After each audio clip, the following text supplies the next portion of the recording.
और इस काल में इतने ये अज्ञानी संत छोड़ दिए, ये इस भक्ति का, इस मार्ग का विरोध करने पर तुले हुए हैं, क्योंकि वो जनता के हितैषी नहीं, शत्रु हैं, शुरू से ही शत्रु का काम कर रहे हैं। और इस मार्ग में जो बाधा कर रहे हैं परमात्मा के में, तो वो एक घोर पाप को इकट्ठा कर रहे हैं, बाद में पछताएंगे वो। तो इसलिए आप जी का कर्तव्य बनता है कि प्रत्येक प्राणी को, अपने मित्र को, भाई को, बहन को, रिलेटिव को समझाएं, काल के जाल से निकालो उनको। वो भयंकर दुख का सामना कर रहे हैं और इस मनुष्य जीवन को नष्ट करके आगे जो उनके ऊपर कहर टूटेंगे, वो पुण्यात्माओं अभी पता नहीं उनको। और इस परमात्मा की शरण में आने से वो हर दुख से छूट जाएंगे। एक प्राणी को उस गलत साधना से हटाकर इस कबीर परमेश्वर के इस सत्य मार्ग से जोड़ने का इतना पुण्य है उस व्यक्ति को, जो उसको वहाँ से सुलझा समझा के भगवान के दरबार में ले आता है। इतना पुण्य होगा जैसे करोड़ गौओं को और हत्थे में कटते हुए बचा दी जाए, करोड़ गायों को कसाई से छुटवा दिया जाए जो काटने को तैयार है।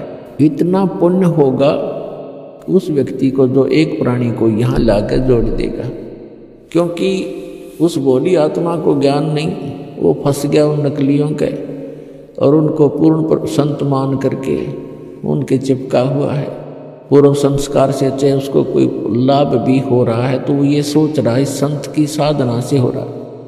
अब संत की साधना का तो इस दास के साधना से तुलना करके पता चलेगा वो ठीक है कि गलत।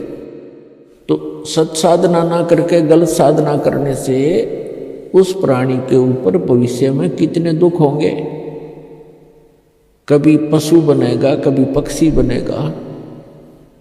आप जी को दास ने बहुत बार दिखाया है महावीर जैन जी की जीवनी, उसमें वो 60 करोड़ बार तो गधा बना, 30 करोड़ बार कुत्ता। पशु योनि के भी इतने लगातार दुख भोगने पड़ते। एक कुत्ते के जीवन 30 करोड़, हाथी के जीवन 60 करोड़, गधे के जीवन 60 करोड़, और फिर जाकर के कभी कोई मानव शरीर प्राप्त होता है। तो उस पुण्यात्मा को जो यहाँ आ गया उसके ये सारे दुख मिट जाएंगे। उसका फिर पुनर्जन्म या तो होगा मनुष्य का ही, और अन्यथा वो सीधा सतलोक चला जाएगा। दो ही बात है। तो पुण्यात्मा, परमेश्वर ने बताया कि सीता जैसी पतिव्रता बहनों की कमी नहीं, औरतों की कमी नहीं, बहुत मिल जाएंगी। सुखदेव जैसे यति पुरुष भी बहुत होंगे। गोरखनाथ को परमेश्वर का ज्ञान, परमेश्वर से ज्ञान प्राप्त हुआ था। हमारे अंदर एक सबसे बड़ा अवगुण ये भी है कि हम कृतघ्नी भी पैरेलल चलते हैं, कृतघ्नी तुरंत हो जाते हैं। गोरखनाथ जी को परमात्मा से ज्ञान हुआ, उसके बाद स्वयं ही वक्ता बन गया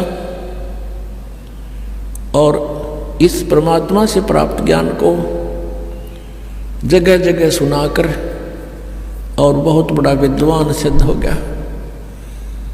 परमात्मा कहते हैं गोरख से ज्ञानी गणे और सुखदेव जति जिहान, सीता सी बहु भारिया। ये संत दूर स्थान, संतों के घर बहुत दूर है। इस तरह की फोकट महिमा तो बहुत किस किस की ना जाने कितनों की होंगी, लेकिन ये तत्व ज्ञान मिलना और परम संत की शरण मिलना, पूर्ण परमात्मा की जो शरण मिलना, ये तो बहुत युगों पर्यंत कभी दाव लगता है। ये आपका दाव लगा है। अब इस मार्ग को आपने सफल बनाना है। परमात्मा की शरण मिली है, आप बहुत पुण्यकर्मी प्राणी हैं। पुण्यात्माओं, परमेश्वर स्वयं आते हैं, अपनी जानकारी आप ही बताते हैं। अपने द्वारा रची हुई सृष्टि की जानकारी वे स्वयं ही दे सकते हैं, ये तो अंडरस्टूड है। हम इस संसार की उत्पत्ति के कितने अटकल डालें, हमें कह का पता नहीं। चाहिए साइंटिस्ट बता दें इतने ऐसे होकर ऐसे होकर ऐसे होगा, इतने दिनों में ये पृथ्वी बनी, इतने में फलाना बना, ये तो अटकलबाजी है। अपने द्वारा रची हुई सृष्टि को परमात्मा ही बता सकता है और ऐसा ही वो करता है।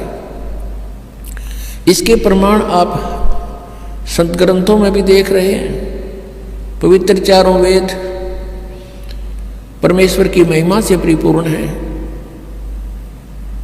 और जो परमेश्वर की महिमा ये वेद बताते हैं, जिन वेदों को हम शिरोधार्य मानते आए हैं और इनको यथार्थ ज्ञान युक्त मानते हैं, इनके अंदर परमात्मा कबीर जी की महिमा लिखी हुई है और वही लीलाएं परमेश्वर कबीर देव जी ने ही की हैं। उस दाहणक कबीर ने, जुलाहा कबीर जो काशी में आया था, बनारस में आया था।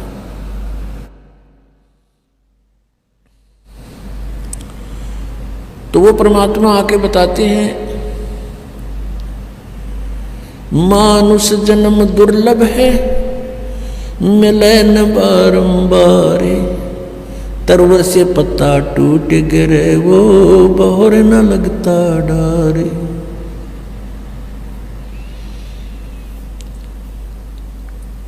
परमात्मा स्वयं बताते हैं कि आप जिस परिवार में रह रहे हो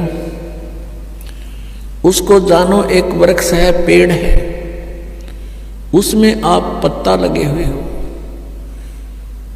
और जिस समय वो पत्ता टूट कर गिर जाता है पुनः स्थापित नहीं हो सकता। ऐसे ही एक परिवार का सदस्य जिसकी मृत्यु हो जाएगी वो पुनः वहाँ नहीं रह सकता, नहीं आ सकता उसी स्थिति में।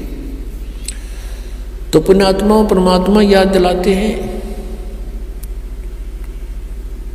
मानुष जन्म पाए कर जो नहीं रटे हरि नाम, जैसे कुआ जल बिना फिर बनवाया क्या काम। राम रटत कोड़ी भलो चू चू पड़े जो चाम, ये सुंदर शरीर किस काम का जिस मुख नाही नाम।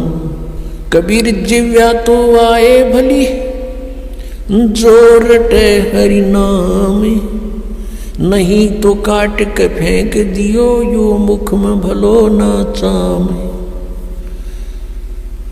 परमात्मा इस मानव शरीर की कितनी वैल्यू बता रहे हैं, महिमा बता रहे हैं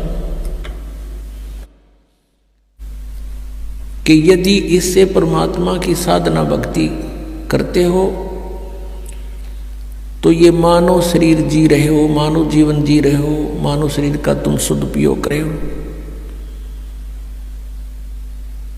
और परमात्मा यहां तक बता रहे हैं कि इस मुख में, इस जीव्या की केवल एक आवश्यकता है, भगवान के गुण गाने की। इसके अतिरिक्त यदि हम भगवान की साधना इससे नहीं करते हैं, गुणगान नहीं करते हैं, तो इसको कहते ये मुख में चाम अच्छा नहीं, इससे अच्छा तो इसे न काट के फेंक दे। अपने आत्माओं, ये परमात्मा ये नहीं कहते कि इसको काट दो, इसका सदुपयोग करो। यदि हम परमात्मा के गुणगान नहीं करते हैं तो जीव का के प्रयोग करते हैं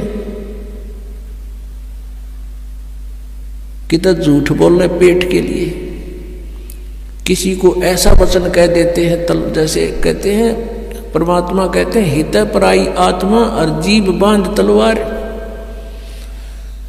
एक तगड़ा व्यक्ति या उच्च अधिकारी किसी भी प्रकार से जो कुछ उससे शक्तिशाली है किसी भी तरीके से, और नीचे वाले यानी कमज़ोर व्यक्ति को ऐसे वचन बोल देता है, उसकी आत्मा रोती रहती है। और कहते हैं उस जिह्वा ने तलवार का काम कर दिया, और एक अपने पेट के लिए यानी अपने रोजगार के लिए जीव तो ना जाने कितनी झूठ बोलते हैं।